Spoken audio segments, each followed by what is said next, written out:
Bəruz müəllim, biz sentyabrın 27-si günü ayıldıq yuxudan və eşitdik ki, Ermənistan barbarlığı növbəti dəfə özünü göstərib, yenə də bizə qarşı, bizim insanlarımıza qarşı, sivil vətəndaşlarımıza qarşı, mülki insanlarımıza qarşı təcavüz edib və qurbanlarımız var. Amma bu dəfə Azərbaycan dövləti, onun arxasında öz iradəsi ilə dayanan Azərbaycan milləti dözmədi. 27 sentyabr bizim üçün anlatın. Təşəkkür edirəm. Mən də ilk növbədə şəhidlərimizə ehtiramla anır. Azərbaycanın Cənab İlham Əliyevin rəhbərliyi altında Ulu Öndər siyasi kursunda daim qələbələrə, zəfərlərə doğru irəliləməsini arzulayıram. 27 sentyabr ilk növbədə bir xalqın qürur səhifəsidir, qəhrəmanlıq səhifəsidir. Bu, lokal mənada. Qlobal mənada götürsək, 27 sentyabr həm də böyük hüquq və humanitar hüquq məktəbi sayıla bilər. Əvvəlcə ondan başlayaq ki, Azərbaycan daim 1994-cü ildən etibarən davamlı şəkildə sülhə, sədaqətini, gərəksiz diyaloqa sədaqət göstərməklə, yəni biz diyaloqun faktiki perspektivsiz olduğunu bilə-bilə, beynəlxalq hüququn faktiki olaraq işləmədiyini və yaxud kimlər üçünsə işlədiyini və yaxud gücün hüququ şəklində təfsir olunduğunu görərək yenə də bir ümid diyaloqa, eyni zamanda danışıqlar masasına təşəbbüskar kimi çıxış edirdik və hesab edirdik ki, bəlkə nəsə edə bilək. Və bununla belə 2020-ci ildə yenə də biz bütün ümidlərin hələ ondan əvvəlki dövrdə Paşinyanın Qarabağ Ermənistandır nöqtə deməsinə baxmayaraq ümidlərin tükəndiyi vaxtda belə müharibəni biz başlamadıq. Müharibəni Ermənistan başladı və qeyd etdiyimiz kimi Azərbaycan ordusu 27 sentyabrda əks hücum əməliyyatı həyata keçirib. Və nəticə etibarilə Azərbaycan, mən söhbətimin əvvəlində də, sözümün əvvəlində də dedim, Azərbaycan bir hüquq hadisəsi, sözün əsl mənasında bir hüquq dərsi keçdi, beynəlxalq hüquq dərsi keçdi. Azərbaycan çox mürəkkəb bir coğrafi bölgədə, bilirsiniz ki, tarixən bu bölgə münaqişələrin, qarşıdurmaların və kənar qüvvələrin təhriki ilə etnik zəmində müxtəlif dövrlərdə Qafqazın ayrı-ayrı bölgələri qarşıdurmaların həmişə mərkəzlərindən biri olub. Azərbaycan belə bir çətin bölgədə beynəlxalq hüququn aliliyini təmin edə bildi. Azərbaycan ərazilərinin... O dediyiniz cümlə önəmli cümlə idi, Bəruz müəllim. O dövrə qədər ki, biz bu Qafqazlarda hakim millət idik, böyük imperiyalarımız, dövlətlərimizlə etnik zəmində münaqişə baş vermirdi.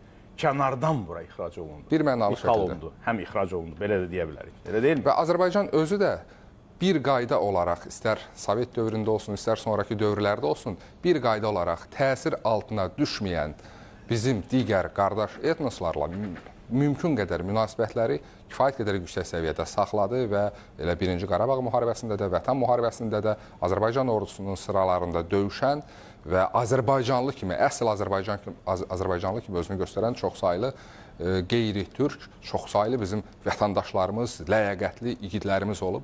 Bu mənada əlbəttə ki, qeyd etdiyim kimi o qarşıdurma və s. olduqda bu kənardan qaynaqlanıb və bu bölgənin əsl sakini olmayan, bu bölgəyə sonradan köçənlər həmin təsirlərin altında bax bu separatçı davranışlar nümayiş etdiriblər. Mənim dediyim həm də geniş mənada Qafqaz coğrafiyasıdır. Bir mənalı şəkildə. Coğrafiya deyil. Bir mənalı şəkildə. Əslində elə Qafqaz coğrafiyasının əsas bugün aparıcı, hərəkət verici qüvvəsi Azərbaycan olduğu üçün biz Azərbaycanın qələbəsini həm də böyük hüquq hadisəsi hesab edirik.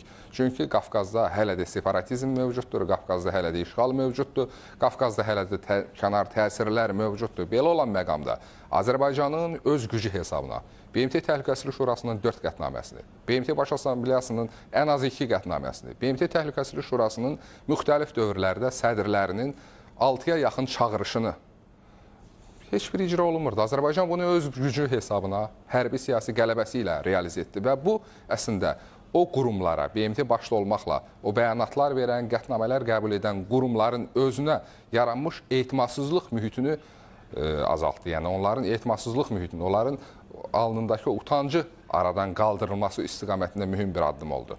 Və bu mənada biz ona hüquq hadisəsi deyirik. Həm də ona görə 51-ci maddəni yerinə yetirdik faktik. Biz bir mənalı şəkildə həm 51-ci maddəni, eyni zamanda da BMT qətnamələrinin yerinə yetirilməsinin zərurətini ifadə edən 25-ci maddəyə istiqamətən hərəkət etdik və kifayət qədər də uğurlu addımlar atdıq. Və burada çox vacib olan məqamlardan biri, çox hörmətli həmkarlar da bunu təsdiq edər. Çox vacib məqamlardan biri Azərbaycanın beynəlxalq humanitar hüquq dərsi keçməsi oldu. bilirsiniz, həm Cenevra hüququ, həm Haqqa hüququna əsasən Azərbaycan nə bir mülki hədəflədi, eyni zamanda nə... Baxmayaraq ki, bizi vururdular. Bir mənalı şəkildə vururdular. Bizi Azərbaycana münasibətdə elə hədəf, istər dinç dövrdə, istər birbaşa döyüşlər dövründə hədəf həmişə mülki əhali olub. Bugün baxın, qəbristanlıqlardan hələ minalar təmizlənməyib. Bugün görün minaları hansı ərazilərə bastırıb. Ermənistan o dırnaqarası müdafiə xəttinə mi bastırıb, yoxsa insanların, xüsusən mülki insanların daimi istifadə etdiyi bulaqlara, çay yollarına, qəbristanlıqlara, Vətən müharibəsi dövründə Bərdədə, Tərtərdə öz ölülərini dəfn etməyə gedən insanlar hədəf alındı raketlərlə. Yəni bu mənada Azərbaycan isə sözün əsl mənasında beynəlxalq humanitar hüquq dərsi keçdi və Azərbaycan əleyhinə BMT Təhlükəsizlik Şurasında masa quranlar, Azərbaycanı öz ərazilərini sözün əsli mənasında təsəvvür edin, ifadələr belə idi, işğal etməkdə günahlandıranlar, bax, həmin Azərbaycanın beynəlxalq hüquq dərsliyi qarşısında, Azərbaycanın müharibə qaydalarına, sözün əsl mənasında insanlıq amilini yüksək tutaraq o müharibəni aparması qarşısında aciz qaldılar. Və bu mənada mən hesab edirəm ki, Azərbaycanın qələbəsi bütövlükdə bəşəri qələbədir. Heç bir formada lokal xarakter daşımır. Biz bəzən 200 il civarından danışırıq. 200 illik tarixdə belə bir şey olmamışdı kimi ifadələr işlədirik. Bu, Azərbaycan qələbəsini çox ümumiyyətlə miqyasını aşağı salmaq deməkdir. Son 1000 illikdə bir dövlət, heç bir dövlət tək başına bu tip qlobal əhəmiyyət daşıyan qalibiyyət qazanmayıb. Və hesab edirik ki, bu bir mənalı şəkildə Azərbaycanda xalq, ordu, iqtidar birliyinin və şəxsən cənab İlham Əliyevin qətiyyətinin bir mənalı nəticəsidir. Bəhruz müəllim,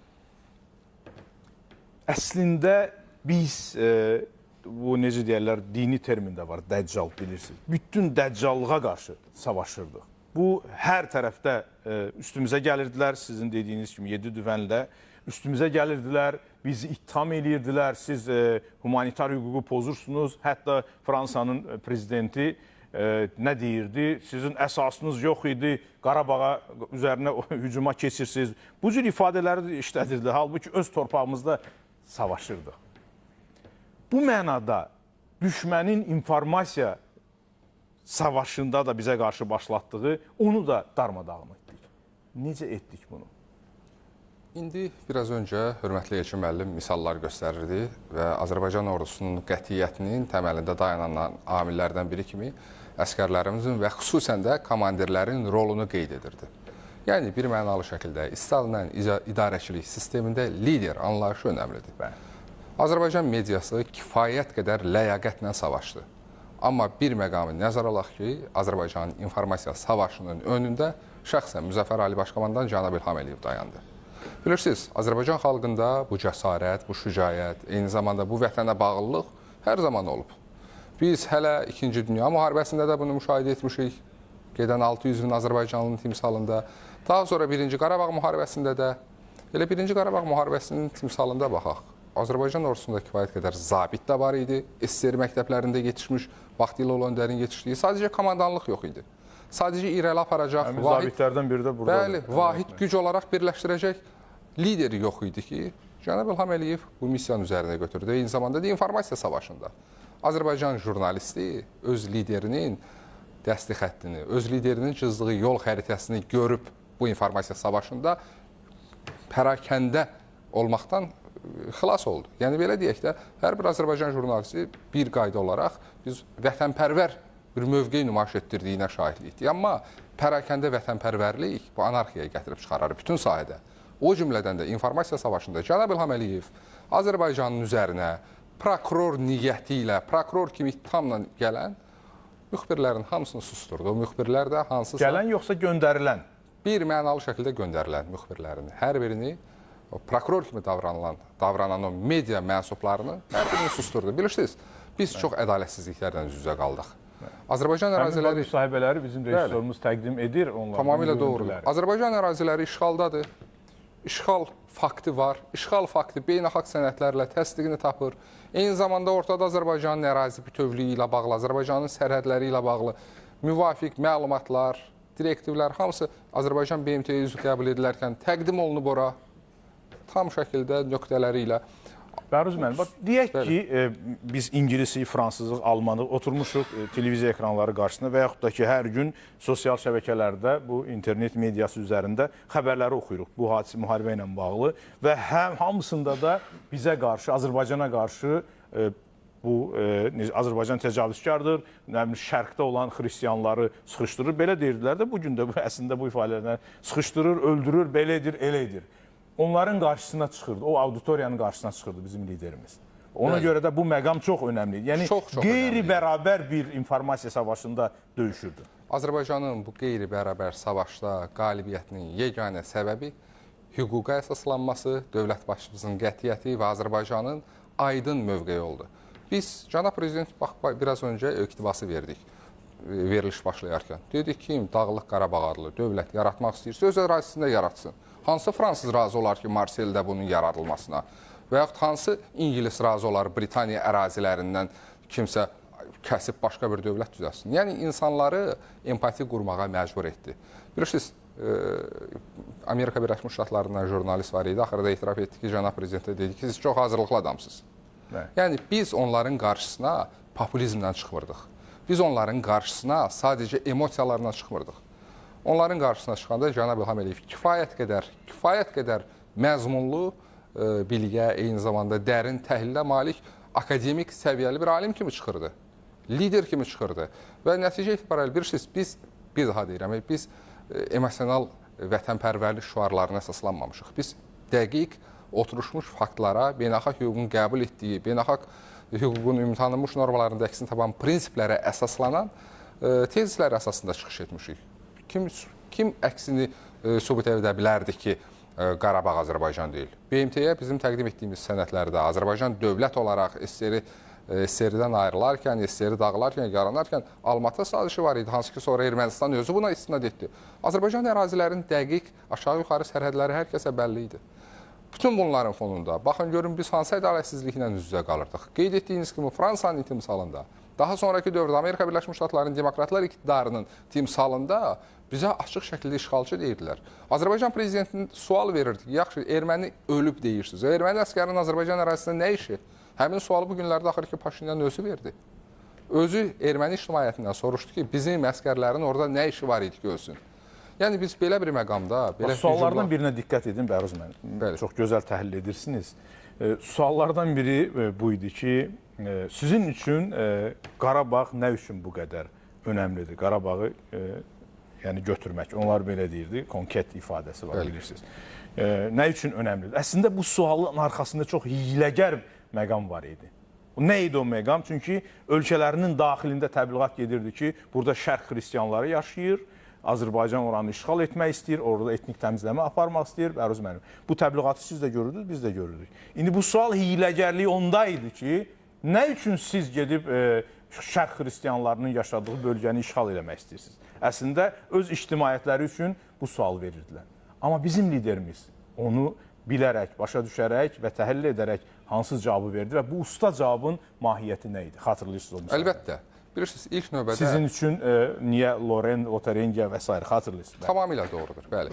Əslində, cənab İlham Əliyev ora Azərbaycan nümunəsi ilə, o jurnalistlər qarşısına Azərbaycan nümunəsi ilə çıxırdı. Məsələn, əgər Azərbaycanda dini dözümsüzlük olsaydı əgər dini dözümsüzlük, bugün Azərbaycan yəhudilərin ən rahat yaşaya biləcəyi bölgələrdən biri olmazdı. Bugün Azərbaycan Cənubi Qafqazda az qala Gürcüstandan da çox kilsələrə ev sahibliyi etməzdi.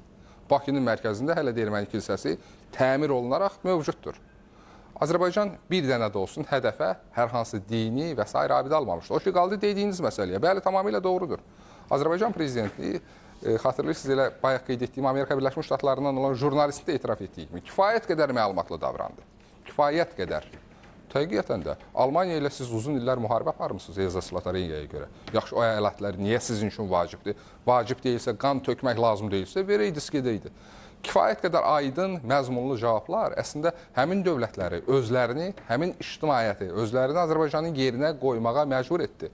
Əlbəttə, bilirsiniz ki, müharibədən sonraki dövrlərdə həmin o sizin də çox haqlı olaraq Dəccal kimi ifadə etdiyiniz o qüvvələr yenə də özlərinə yığışmadılar. Azərbaycan məsələsini BMT Təhlükəsizlik Şurasına sanki bir barbar bir dövlət kimi çıxarmağa cəhd elədilər. Hətta Amerika Birləşmiş Ştatlarının Senatında, biz bunu dəfələrlə demişik, Senator Menendez, hansı ki indi həbsxanada öz cinayətlərinə görə cəzasını çəkir. Menendez götürdü, bax belə bir şəkil nümayiş etdirdi. Qarabağda xərçəng xəstəsi olan bir ermənini. Nümayiş etdirdi ki, Azərbaycanın blokadası nəticəsində bu erməni acından ölüb. Təsəvvür eləyin, bunlar hansı yollara əl atırdılar? Əlbəttə, Azərbaycan bütün bu təbliğatın qarşısına kifayət qədər güclü əksəmli ilə çıxa bildi. Bəli, o məhz özü və həyat yoldaşı ilə birlikdə oğru və kifayət qədər adı digər cinayətlərə qarışmış və cinayətləri məhkəmə qaydasında sübut olunmuş Menendezlə gedir. Çox sayılı biz o dövrdə simasını itirmiş. Bəli, çox sayılı simasını itirmiş. Təyyarələri bir-birindən toqquşub gəlib düşürdü Basar Keçərin dərələrinə, deyirdilər ki, F-16 ilə vurublar. Vurublar, bəli. Əslində F-16'larla da bağlı Cənab İlham Əliyevin kifayət qədər sərt, qəti bir mövqe olmuşdur. Mən bir daha deyirəm, bizim bu müharibədə ən böyük üstünlüklərimizdən biri bir mənalı şəkildə informasiya üstünlüyümüz idi. Biz müharibəyə başlayarkən informasiya üstünlüyü ilə başlanmamışdıq. Cənab İlham Əliyev vəziyyəti bizim lehimizə dəyişə bildi. Necə ki, cəhbədə, eləcə də o informasiya məkanında, diplomatiya masasında bütövlükdə təşəbbüsləri məhz biz liderimizin qətiyyəti hesabına əl ala bildik. Bəli, Bəruz müəllim, çox vacib məsələyə toxundunuz. Burada müharibəni apararkən lider məsələsi çox önəmli idi. Bizim liderimizin yüksək səviyyədə hazırlığı, xarici dillərdə mükəmməl danışması, təkcə danışmaq deyildi. Onları təhlil etməsi, həqiqətləri çatdırması. Bu əslində siz bilirsiniz, xatırlayırsınız o Rusiya televiziyalarının birində də, yəni müharibənin ilk günlərində elə bağlantı eləmişdilər. O qədər təbliğatın fonunda anti-Azərbaycan açıq danışa belə idi. Bizə qarşı nə qədər hücumların fonunda bizim liderimiz çıxdı, danışdı, vəziyyəti izah etdi və bütün o təbliğatı faktiki olaraq məhv etdi. Bax, bu idi həqiqət, elə deyilmi? Bu çox önəmli tarixi məqamlar idi. Tamamilə doğru deyirsiniz. Bəli, əslində həmin o jurnalistlər göndərilərkən onların kifayət qədər ciddi hədəfləri var idi və hədəflərinə nail olacaqlarına da inanırdılar. Çünki çox güclü öz aləmlərində argumentasiya ilə gəlmişdilər. Lakin Cənab İlham Əliyev onları Azərbaycan üçün əli dolu, onların özü üçün isə əli boş geri qaytarmağa məcbur etdi. Və görürsünüz, yaxşı ki, Azərbaycan elə prezidentin mətbuat xidməti də o dövrdə kifayət qədər fəal işlədi və biz o müsahibələrin hamısını öz tərəfimizdən də müvafiq qeydiyyatına apara bildik. Və bu da bizə imkan verdi ki, həmin müsahibələrin bu və digər formada falsifikasiyası olmasın. Bəli, olmasın. Edə bilməsin. O qədər kifayət qədər peşəkar davranıldı ki, möhtərəm cənab prezident o qədər peşəkarlıqla bu sistemi formalaşdırdı ki, nəticə etibarilə bizim informasiya savaşında qələbəmiz qaçılmaz idi. Bəruz müəllim, post-müharibə devri. Biz əzbərləri pozduq. Biz yeni reallıqları yaratdıq və istərdim ki, o barədə danışasınız. Nədir onun mahiyyəti? Müharibədən dərhal sonra Azərbaycan beynəlxalq hüququn tanınmış prinsiplərində, o cümlədən həmin prinsipləri bütövlükdə ehtiva edən digər ümumbəşəri dəyərlərin aliliyini təmin etdi. Bölgəyə sülh gətirdi. Bugün faktiki olaraq de facto sülhə nail olmuşuq. Biz bu bölgədə, bu çətin coğrafiyada separatizmin kökünün kəsilməsinin mümkünlüyü bir presidentini yaratmışıq. Biz nəhayət xalqlar arası düşmənçiliyin sona çata biləcəyi bir tarixi şans formalaşdırmışıq və eyni zamanda biz bu bölgədə maraq olan istənilən kəsin öz maraqlarını yalnız bizim maraqlarla və beynəlxalq hüquqla uzlaşdıracağı şəraitdə mövcud olacağını göstərə bilmişik. Budur yaranan yeni reallıq və təbii ki, bu reallığın da bir memarı var, o da Cənab İlham Əliyev.